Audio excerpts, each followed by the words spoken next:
Welcome to the Passive Mobile Home Park Investing Podcast with your host, Andrew Keel. This is the podcast where you can get the education you need to invest 100% passively in the highly profitable niche of mobile home parks. Welcome to the Passive Mobile Home Park Investing Podcast. This is your host, Andrew Keel, and today we have an amazing guest in Mr. Andy Tallone of CCI Investments.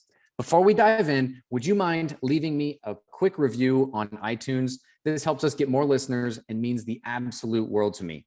Thank you for taking the time to do that. All right, let's dive in. Andy is the Vice President of CCI Investments. He started his real estate career at the young age of 22 back in 1977 and never looked back. CCI Investments currently manages over 50 mobile home parks out of California, and they have turned around over 300 mobile home parks.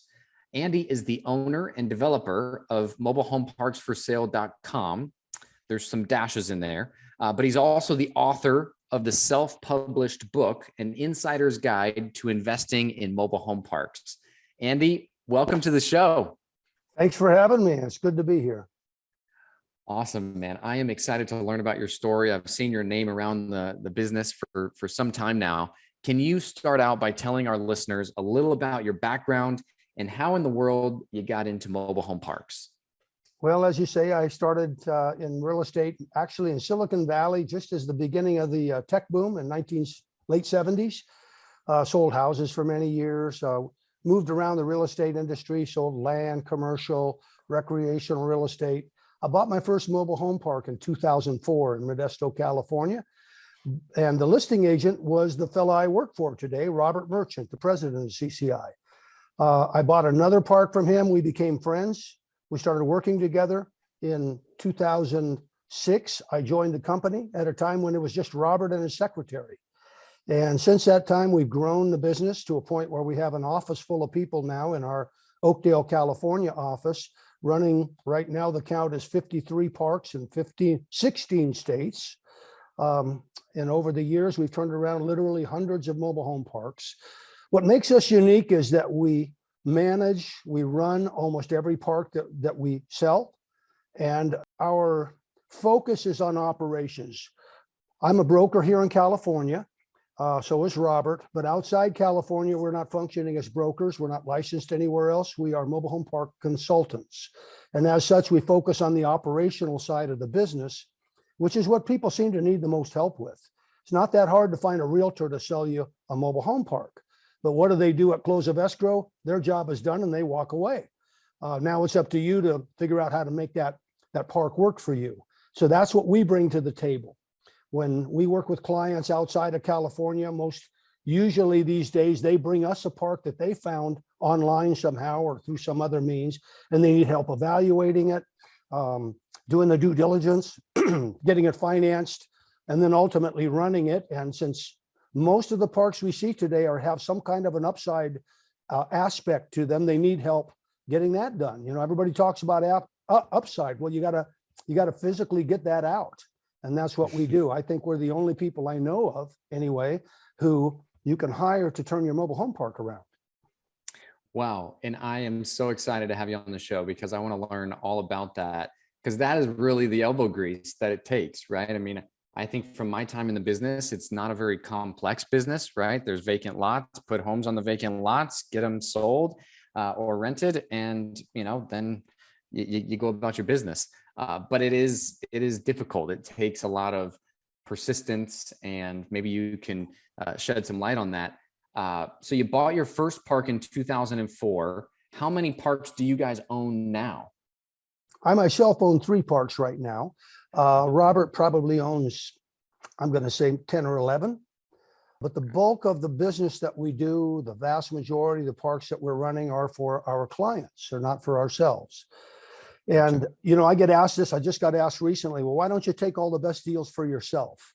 Robert, my boss, is adamant that we can't do that. In fact, we have a sign that sits behind his office desk that says we never get in front of the customer.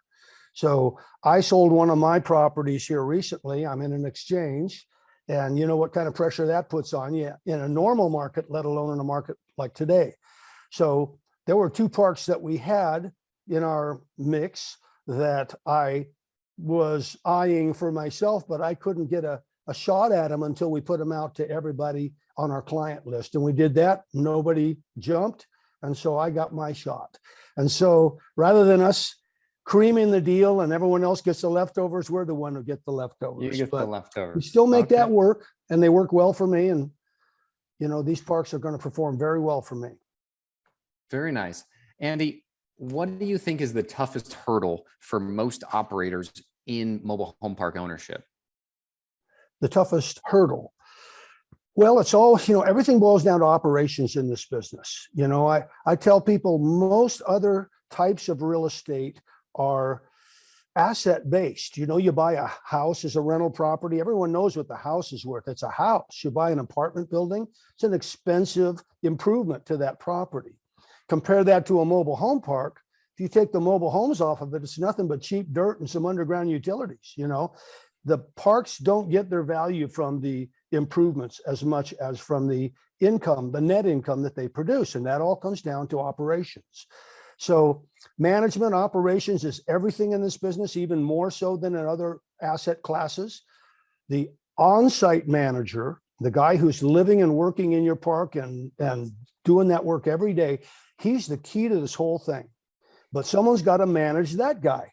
You know, we don't pay him enough to where we're likely going to get a rocket scientist. You know, we've got to get people that are willing to do this work, that have the skills that we need, and, you know, honest and people skills and all the other things that they need. But they also need management and supervision. And that's where a lot of self-managing park owners fall short. The on-site manager will always be on his best behavior when you're talking to him. When you go there to see the park on your due diligence trip, he's going to look like the greatest person you ever met. He's trying really hard to convey that image. But then when you go back home and you're 1,000 miles away, well, you know, what these managers do, and I'm not putting them down, I'm not even saying this is anything more than human nature. People adapt, and your managers will very quickly get your number, and they'll figure out what you like to hear and what you never want to hear, and what you check and what you don't check. And I tell people, the first time you tell your manager to do something and you don't check and verify that it was done and done right, you're literally training him that you have a blind spot. And before long, he'll be driving a truck through that blind spot. You know, it gets bigger and bigger. The more that they get away with, the more they'll try to get away with. And ultimately, and I'm not talking about the dishonest ones here, the honest, good, hardworking people, and that's what most of them are, will simply revert to whatever their default position is. They have a certain way of doing things. It may not be the best thing for you, but that's the way they're going to do it when you're not there. And what we have to do, we have a way of doing this that is very exacting. We have a very specific way we want these things done. And so we've got to provide the leadership to that on-site manager that he needs, and support and oversight and verification. We verify almost everything that they tell us as much as is possible. And of course, we're in California, we're running parks in New York, the Carolinas, Georgia, you know, 3,000 miles away. And so you've got to have good systems in place to track the activity and to verify. And you've got to have the people to do it. What I have found is that most park owners are smart people. They're making a lot of money somewhere else, and this is one of their investments. They want to be passive. This is not a business where you can get the results and be passive. Someone has to be on it, whether it's you, the park owner, or someone that you hire to do it for you. And all we do is mobile home parks. We don't do anything else. So we're highly specialized, and that's our job, to get that done, make that park run tight. And I want to preface this. We've had some previous episodes on third-party management companies.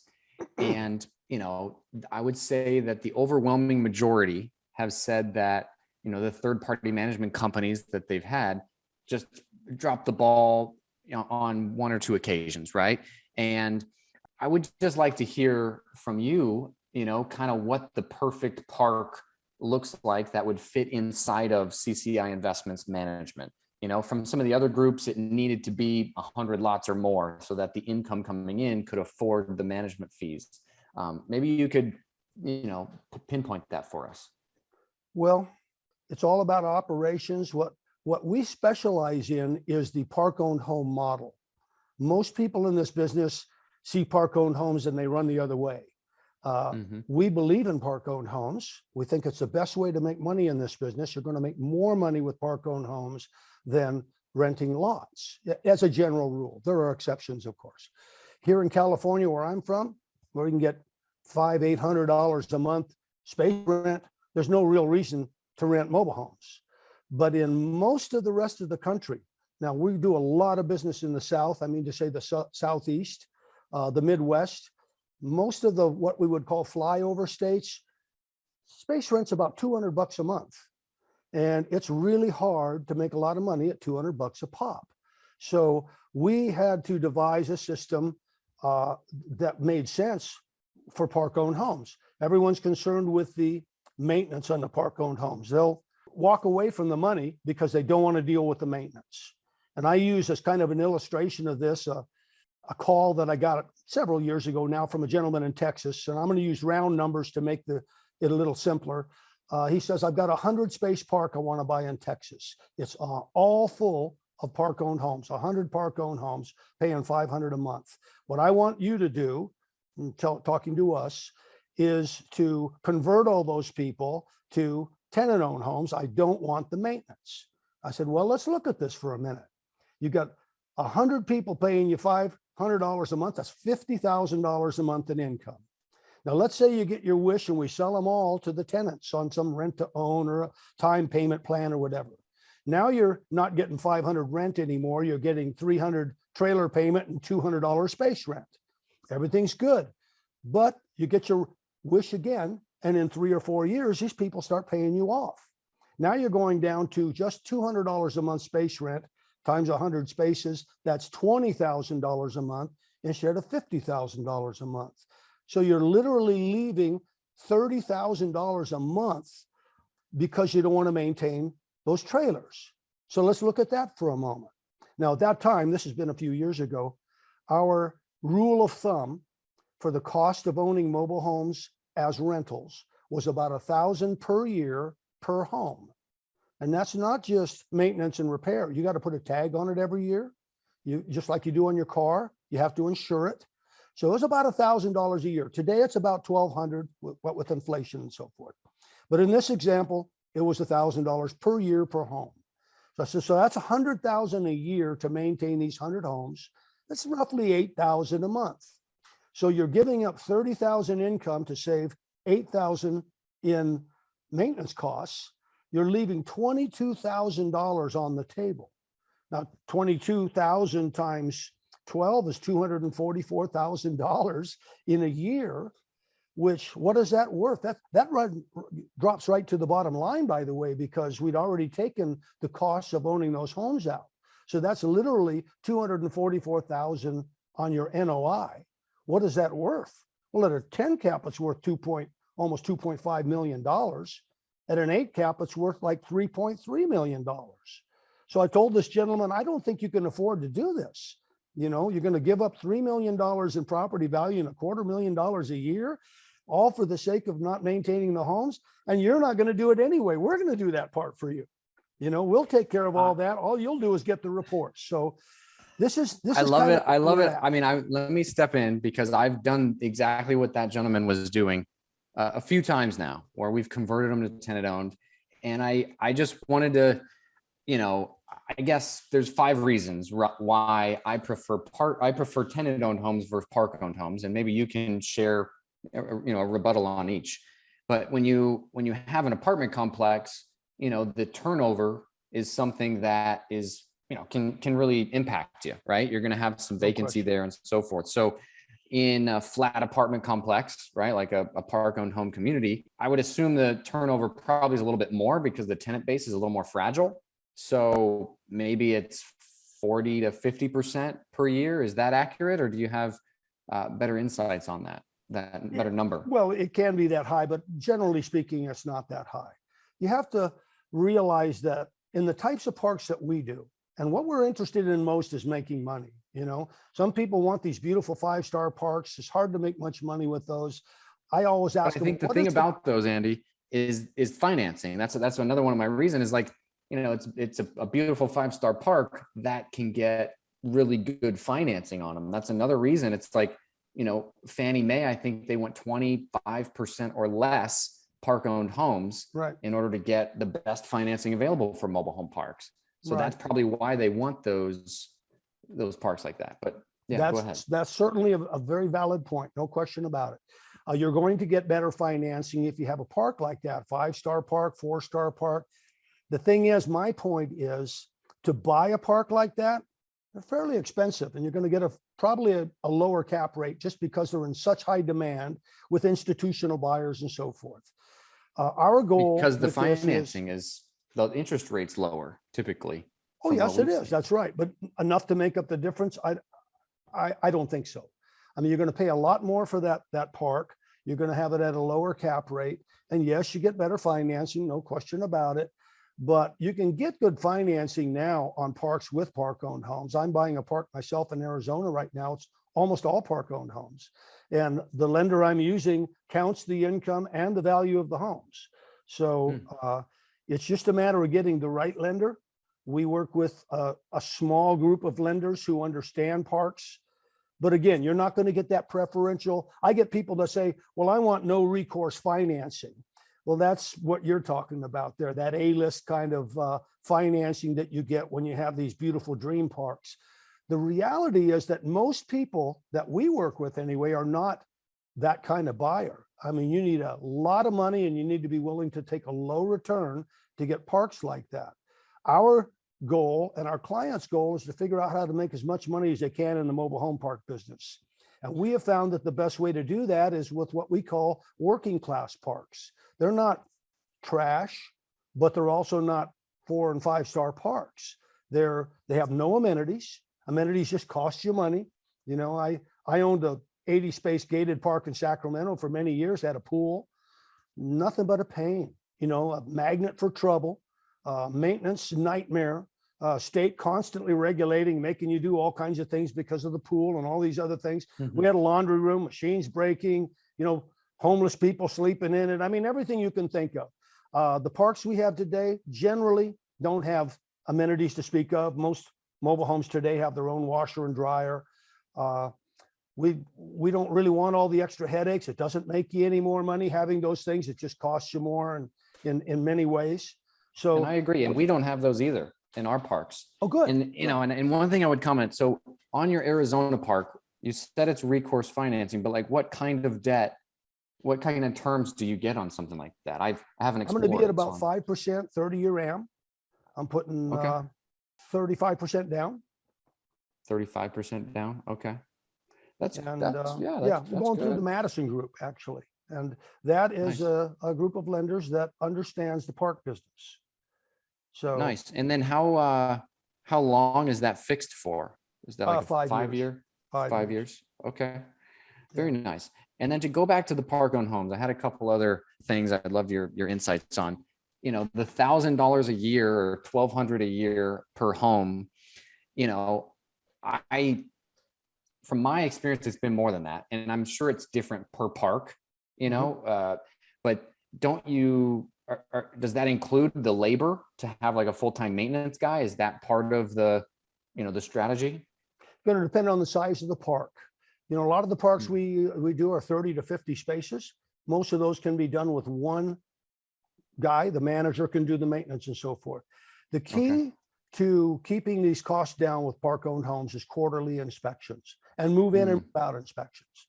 So what most people do, and the reason that park-owned homes have a bad rep, is because someone will move a tenant into their park-owned home and never go in there again until they move out 4 years later. And then it turns out it's had a roof leak for the last 3 years. And you got a $5,000 framing job. We go in every 3 months. We take the list of park-owned homes. Let's say you've got 30 homes in your park that are park-owned. We're going to go into 10 a month. And by month 4, we're starting over.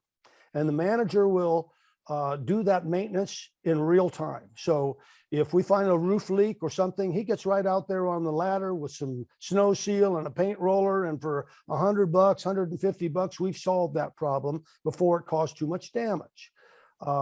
Tenants are hard on mobile homes. So going in every quarter and they know that coming in, they, number one, tend to take better care of the home because they know they're going, if there's someone coming in the next 3 months.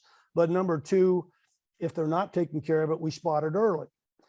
Soft spots in the floor, plumbing leaks. These are the kinds of things you run into a lot with mobile homes, leaky doors and windows. And so you want to catch these things early.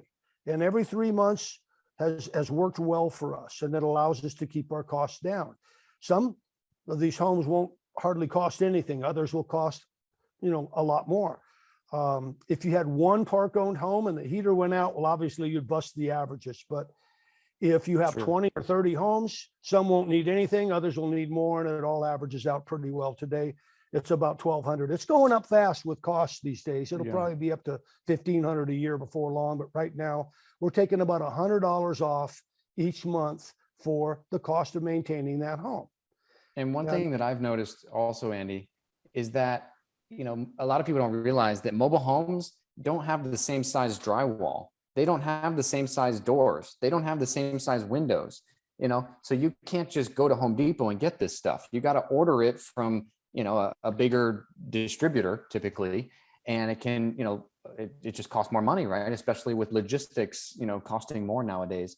So that's some of the reasons that maintenance piece is, is a make or break, based on the condition of the homes you're getting, and one thing about the tenant-owned homes, I like to think someone made this analogy. They said, it's like a rental car.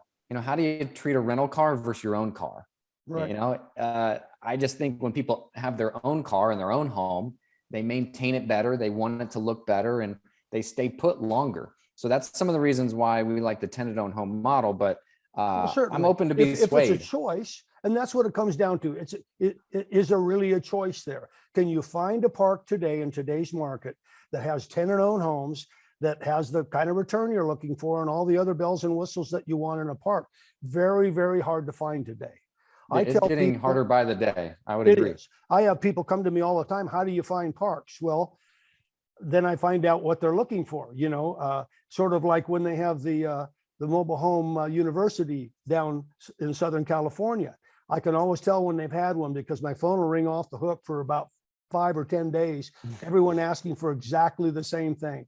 I'm looking for a park in a metro center with 100,000 or better, no well or septic, no park owned homes, got to be an 8 cap. And I said, well, let me guess, you went to the boot camp. Well, yeah, how do you know? Well, you're the 10th guy today looking for the same thing. What you're going to have to do ultimately is expand your scope a little bit if you want to buy a mobile home park today. Now, you can get lucky, it happens, but luck is a hard thing to count on. More than likely, you're going to find a park that's not in a metro center of 100,000. It might have well or septic. There may be some park-owned homes. Vacancies are the pathway to upside. That's where the upside comes from, is from vacancies. So a lot of the people things are paying for those vacant lots now. What's that? Some people are even paying for the vacant lots. Sure they are. And sometimes they're not. We just did a 200 space park in Selma, Alabama for $1.1 million. Okay, wow. That's like $5,500 a space if you want to count it like that. But 105 of them are vacant, spaces. The rest of them are a combination of park-owned homes and tenant-owned homes, many of which need to be fixed. So you don't get deals like that unless they have a little hair on them. This one had seller financing too, with just $100,000 down. So let's talk before we get off track. Let's talk expense ratios. On a park-owned home park, what is your typical expense ratio? I'm assuming 50%. Is that? Well, the ideal that everybody shoots for is about 35%. On a fully park-owned home park. Well, here's the thing that a lot of people don't understand. Park-owned homes bring in 5 or 6 times as much income as they cost. So if you look at a typical park-owned home, today we're buying used park-owned homes and dropping them in our parks for around between 20 and 30 grand all in, ready to go. That's in the South now, not in all parts of the country. We do most of our business in the South and in the Midwest. So you can run that park that home might bring in $600 a month and might cost you $100 a month. Again, that's our kind of our paradigm. So that's what, about 17% expense ratio thereabouts on that home. Okay, on just that one home. You already have the park, You already got your manager, you're already paying your insurance and all the other stuff. Now you drop this home in. Your park's running at, let's say, 40% expense ratio. You start buying a bunch of these park-owned homes and dropping them in. They cost you $100 a month, but they're bringing in $600 a month.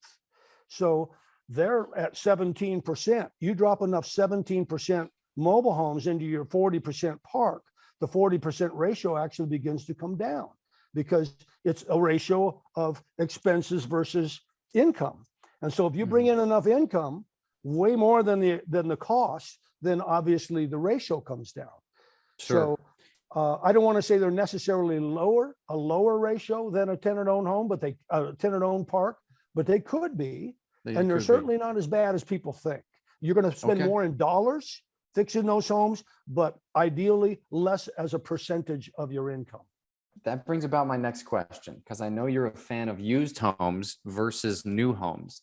So maybe you can elaborate on why that is and share that with the listeners. All comes down to bang for the buck. You know, until just recently, our average in the South was we could pick up a used home for between, and we're talking single wides now, $3,500 to $8,000. By the time you break it down where it's at, move it, set it up in your park, you know, block it, level it, put skirting and stairs, hook it up, get it rent ready. We were somewhere between 15 and 20 grand. The demand for homes now is so much higher because mobile homes are red hot now and people are trying to do what we do. They want to fill up their parks. So the pressure on used homes and new homes is much higher today. They're getting harder to find, takes longer to get, and you're going to have to pay more.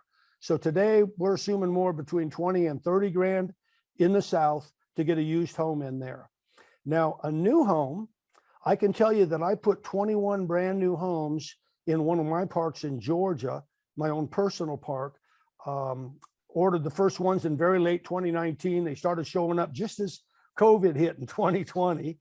I was paying $34,000. This is a 16 by 60, which is just about 960 square feet, just shy of 1,000 square feet. 3-bedroom, 2-bath, central heat and air, nicely optioned. You know, I optioned up the kitchens and the bathrooms and put ceiling fans and a bigger water heater and things like that. You know, not over improving, but important stuff.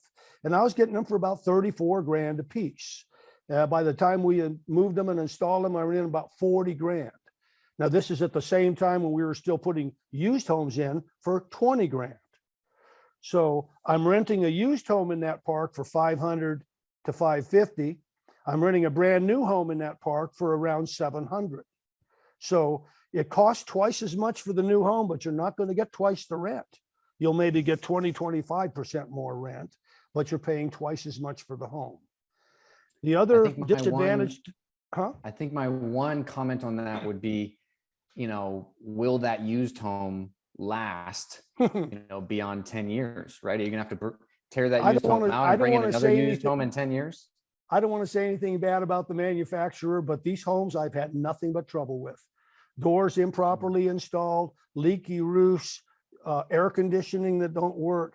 And now I'm past my 1-year warranty on those new homes and I'm fixing this stuff. So the idea of buying new homes and being problem-free, it's a nice thought, you know, and there are probably some manufacturers somewhere that do a great job, but my opinion and from the information I've gathered from other people is that it's just the way it is with these new homes. They throw them together quick. They've got such demand. Now, right now, that same home that I was paying $34,000 for, the client who bought the Selma Park, Selma, Alabama, he's trying to buy the same homes that I was buying. I was getting them in 8 weeks. They're now 18 months and they're $48,000. They went up 40% in 2 years. The demand is so high, labor shortages, supply chain shortages. I mean, if they've got a bunch of homes on the assembly line and they can't get the water heaters or they can't get the windows, that's it. Those homes are going to sit there until they do. So all of these things are conspiring to make it harder to get new homes and more expensive and take longer. And that drives the demand for used homes up. Some people are forced into the used market because they can't wait that long for a new home or pay that much for them. And so they're going out there and, you know, this used home market used to be ours. I mean, we used to go and have Alabama, Mississippi, Georgia. There were used mobile homes everywhere. And now it's getting really, really tough to find them. We have bird dogs all through the South just looking for homes for us. And we pay them a little bird dog fee when they find a home that we buy. And it's tough. It's not as easy as it was. Let me put it that way. We own mainly in the Midwest, and it's gotten a lot tougher, to find used homes. But that's a good point. And how crazy, I mean, so again, it's all about making money for us. This is a cash flow business. We've learned through practical means by doing it, trying different things and seeing what works, that the best way to make money is used homes and owning the homes. That's our conclusion. We can do it other ways. If somebody doesn't there's own more than homes, one way to skin a cat, for sure. I agree. Tell me, what mistakes have you guys made in mobile home park investing and managing, and how could our, something that our listeners can learn from? Some towns are too small. When we say we're not against small towns. Out of the 50 plus parks we're running right now, I'd say at least 40 of them are in towns smaller than you've probably ever heard of. And we do fine in most of these small towns do fine because there are fewer people, but there are fewer housing choices. When we do our rent surveys and our rent research in these various areas before we move in there, sometimes we can't find anything else to compare it to. There are no other mobile home parks in that area. There are very few low-cost apartment alternatives. In many of these smaller towns, you'll have apartments will be like Section 8 with a year-long waiting list, all full. And so the demand is high. I mean, obviously, it's not as high as it would be in a big city, but it doesn't need to be. Most of our pro forma plans are not overly blue sky. We want to keep them down to earth, keep the numbers where they're attainable almost no matter what happens. If we can rent 1, 2, or 3 a month, our plans will work. We don't have to set the world on fire to do what we're doing. If you're filling up a 40 or 50 space park and you've got 10 vacant homes, as fast as we can get them done, someone will be there to rent them. And how do you pro forma that out? How many homes can you bring in a year? Well, that's a tricky question now. It's hard to say because right now everything's changing so fast and not in a good way. We used to figure up to 2 years ago, we figured we could probably pretty easily buy 1 used home a month. And again, I'm being conservative. We've bought groups of homes. Sometimes you'll have a park that's upgrading their homes or closing or whatever, and we'll end up with 8 or 10 homes at a great price. So sometimes it'll surprise us, but we don't want to count on that. So we've always, up until recently, figured we could do 1 used home a month. New homes used to be easy to order, a few weeks. That as many as you want, once the pipeline's open. There's that initial period where you have to wait for them to build that first batch of homes, but from then on, you could get them almost as fast as you want. Things are changing now. It's tougher to predict. What we do when we're talking about, so right now, the pro forma plans that make the most sense for us and for the kind of clients that come to us are parks that have a lot of vacant park-owned homes that have fallen into disrepair. Then you don't have to worry about buying homes. The homes are already there. They just need to be fixed. Instead of spending 20 or 30 grand buying a used home to put into a space, we spend on average between about $5,000 and $8,000 fixing them up. A $12,000 to a $15,000 fix is a big fix for us. We don't spend that much money on them. We have our own crews who just work on mobile home parks for us and for our clients who know exactly what to do. You don't want to over improve them. I've had clients who say, no, I wouldn't do it that way. I want new kitchen cabinets. I want new fixtures. I want new this, new that, new bathrooms, all this. And a year from now, it'll look like it did before we put the new stuff in, So it makes more sense to fix what's there as much as can be and take good care of it. And through quarterly inspections and the ongoing maintenance, we do that. And we take good care of our tenants too. So that's a valuable thing that we provide to our tenants. When they call, we're there, we get our stuff taken care of. As long as they're paying the rent and obeying the rules, we take really good care of our tenants. That's great. Yeah, the quarterly inspections is a great tip for park-owned homes. And then if you have a maintenance crew that you could just send somewhere, all throughout the South, I mean, that's a huge help. It's just been tough for us to find good handyman type that will work on mobile homes because general contractors and more legit outfits, they're busy, right? And they don't want to work on mobile homes. They want to work on, single family homes. So do you And have they're any too tips on, expensive. they're And too they're too expensive. Yeah. expensive. Do you have any tips on finding good, contractors that work on mobile homes? Well, we have an economy of scale working for us. As an example, we run in 11 parks in Mississippi. We have 9 in and around Columbus, Mississippi. So you get to know people when you're doing that much business there. And these people sort of came to us, and my boss, Robert Merchant, the president of CCI, he's from that area.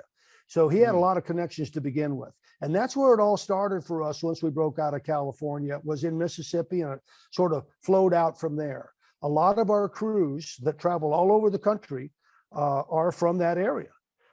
And they've worked for us for a while. We take really good care of them. They travel. They'll typically move into, let's say you had a park with 15 vacant park-owned homes in it. The point man, the supervisor of that crew, will go out first and bid those homes. And then he'll come back, he'll bring the crew back. He will have already picked out the best trailer of the vacant ones that they can move into, and they'll fix that one first. And that saves the owner on hotel and motel room expenses, which is normally what you have to do if a crew travels. So they'll move into the best home of the lot, fix that up first, and they'll just stay there for the entire project and blow out all those other homes. And then when they're done, they'll put a few finishing touches on the one they were staying in, and then they'll move on to the next project. And we keep them busy. Smart. Yeah, that's really smart. Andy, let me ask you this. What are the most important things that passive investors, we're talking limited partners here, what are the most important things that they need to look out for when investing into mobile home parks in your eyes? Well, obviously you have to do your due diligence. In the types of parks that we do, a lot of the sellers aren't terribly financially sophisticated. When you get into the higher end 5-star parks and so forth, they've got professional management. They're probably using a software program like Rent Manager or something. But when you're dealing with the ma and pa sellers, they're often, doing their books on QuickBooks, or, I've literally gotten, the only thing they have is a rent roll, and it's in a spiral notebook, and they write it every month, So you have decisions to make on a deal like that. Are you going to take his word or what? Then it kind of comes down to instinctual. We look at those parks, and we've looked at so many, we can kind of tell if it's probably making that kind of money or not. So obviously due diligence is critical. The bottom line, again, in this business is always comes down to management. Who's going to do it? The problem that we run into is that a lot of these people that are investing today are really, really smart people. We're in Northern California, so we get a ton of clients out of Silicon Valley. And these people are naturally analytical. They really want to dig in, and they want to get in and do it. And they're smart. They know they can do anything. The problem is they're probably too busy to do this. They've got their career, they've got their family, their home, their life. Maybe they got a dog, a hobby. You need to be on this all the time. As soon as the manager, the on-site manager, figures out that you're not looking, he starts getting looser and looser until finally he's the one making the decisions on this big investment of yours.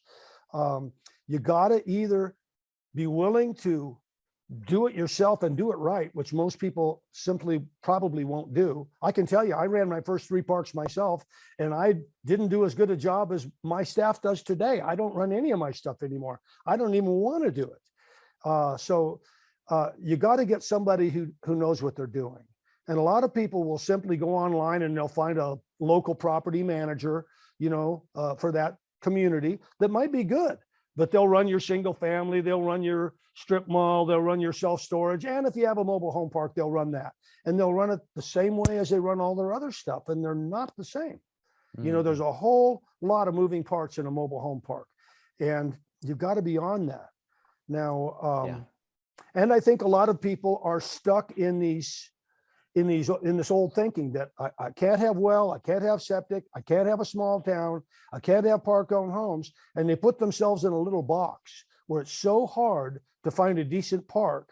And if they're set on buying one, they'll make compromises, maybe the wrong type of compromises, and buy a park that perhaps they shouldn't have because it's the only one they could find with city water and sewer. I've seen a lot of that happen over the years. You got to look at everything with an open mind. That's the way That's the way I look at it. Yeah, that's a good tip. That'll probably piggyback on the next question. What does the perfect mobile home park look like in your eyes, Andy, and why? I'm kind of buying the perfect mobile home park right now in Arizona. There's very few tenant-owned homes. And don't get me wrong, I'd love to have a park with tenant-owned homes where everybody took care of their thing and paid the rent and all that. I just haven't found one that I can afford that makes the kind of money that I want to make. So we have tenant-owned homes with a good manager, good infrastructure. Okay, that's one thing that I can't stress enough. You really got to look at the infrastructure. That's something I should have brought up when you asked me before. Infrastructure is everything. You don't want to have a park you have to spend money on water pipes and sewer pipes. That doesn't make you a dime. You want to put your money into fixing homes or adding homes. That's where you make money on that. So buying a park where I just got back from Mississippi, I looked at a park that we're doing there, and there are hundreds of dead pine trees there, and they're falling on trailers and they're falling on power lines. And so you got a huge tree service job that has to be done in that park before you can even think about fixing homes and everything. We had one fell right through the back bedroom of a home in that park. Geez. So, things like that. And then they've got drainage problems. If you get other parks that have old pipes underground. And one of the things we look for in our due diligence is anomalies in things like the water bill. If you got a water bill that's going along nice and normal and all of a sudden it spikes, that probably means there's a water leak. And if there's one water leak, there could be several water leaks, and if you've got pipes that are at a point where they're going to start leaking, they don't leak in just one place. They'll leak all over the place. And the only real solution is digging the whole park up and putting in new water lines, which is incredibly expensive. You don't want to be that guy to buy that park, So infrastructure it could be the killer in one of these deals. So that's something we look very closely at. If you get a park with good infrastructure. Could someone pay CCI to come out and do the due diligence on an acquisition they're looking at? Is that part of your consulting service? That's part of what we do. Okay. What we sell is a package of services. It's the whole bailiwick. Okay. It starts, let's say you bring me a park you find online. It starts with a free evaluation. Okay. You see all kinds of stuff online. Some of it isn't what it's being represented to be. So we'll go through it as quickly as we can. You can't waste time. If it's a good deal, you got to get right on it. If it looks good, we recommend you go forward. We can help figure out how it's going to get financed. We'll help make sure that the contract is right relative to things you need to have in a mobile home park contract. We'll do all the due diligence, including a trip out to the park. Our last step of due diligence is to create a written plan for the park, a two-part plan. An operational plan, which is how the park will be run, how we think it should be run, and a turnaround plan, assuming it's an upside deal, and what would that look like? Then we tailor that plan to the investor. At the end, he's got to like the plan and we've got to like the plan. If he wants a plan that we don't think is feasible, or he doesn't like what we say we can do, that's a good reason maybe to consider not buying that park. There could be something there. Then we help them get ready to close, which is, LLC, EIN, get your bank account set up. We have to wrap our arms around that park if we're not running it now, because we want to hit the ground running on day one. And then when you close escrow, we take over full management. I mean, everything. And we start on the turnaround plan at the pace that the investor wants us to go. So it's a full range of services. We don't really parcel it out. There's only so much of us to go around, and due diligence takes a lot of time, usually takes a trip on my part or on one of our staff's part. And it doesn't make sense for us to just do that part of it. We've done that in the past for people, and they don't do what we tell them to do, and the project isn't maybe successful. They come to us later and say, hey, I've been running it myself. It's all messed up. Can you fix it? My kind of rule of thumb is it takes about a year to mess them up and about a year to fix them. Some people take 2 years to mess them up, and it takes 2 years to fix them. You lose 2-3 years of valuable time there in that project. And a lot of times it's because they don't want to pay for offsite management. They think hey, I'm a smart guy. I'm in electronics, whatever it is, I can do anything, but it doesn't work out well for them. And then they bring us in to kind of clean up after the fact. And even assuming all that goes well, they've lost all that valuable time. So we try to encourage people to just let us do the whole thing. It's not that much. Our consulting fee is due at close of escrow on any deal that we get involved in. If the escrow doesn't close, they don't owe the money, other than my travel. I have to get my travel back. And our minimum fee today is $50,000. It could be more. The Selma project, we're going to be working on that for the next 2 or 3 years. That was $100,000 consulting fee, even though it's only $1.1 million, right? Some people say, oh, that's almost 10% of the sales price. It's not about the sales price. We're not acting as brokers getting a commission based on the sales price. There was already a realtor involved in that. We are the people who are going to make all this stuff happen, and we have to be paid to render this service. And it could be a small price, but it could still be a big job. So It's not related to the price. So that's how we get paid there. Again, 50 grand is our minimum. If that's too big a fee for someone, it's probably too small a project for us. We can deliver a lot of value, but if it's too small a park, too small a project, it's hard to justify that cost. I'm the first one to say it. But in a larger project with a lot of upside, there's no better way to go. Then the other way we get paid is a monthly fee. It's a flat fee to run the park. It generally these days is running between $600 and $1,000 a month. Again, if it's a big project with a lot of moving parts, it could be more. Smaller project might be less, but it's a simple flat fee. And that's the only 2 ways that we get paid. Most people in this business mark up the mobile homes when they, if you had a park and somebody was managing for you and finding homes, they almost always mark those homes up. We don't do that. You're going to pay just what that was. Same thing with our laborers, our crews, we don't mark them up either. They're going to charge what they charge and you're going to pay them. We don't make any money there. So it's all about the consulting fee for us and the monthly.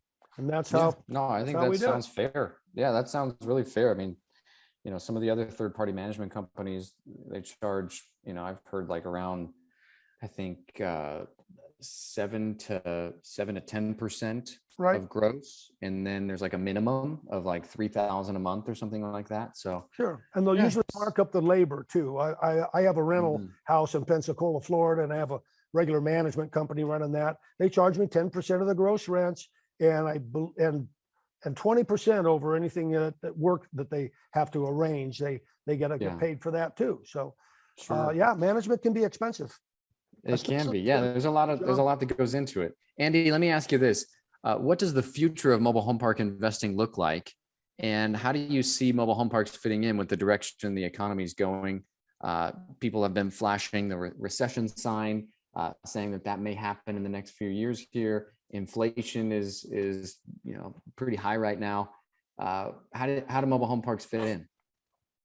Well, again, the types of parks that we do occupy a space somewhere near the bottom of the housing market. Okay, so we don't have problems staying full.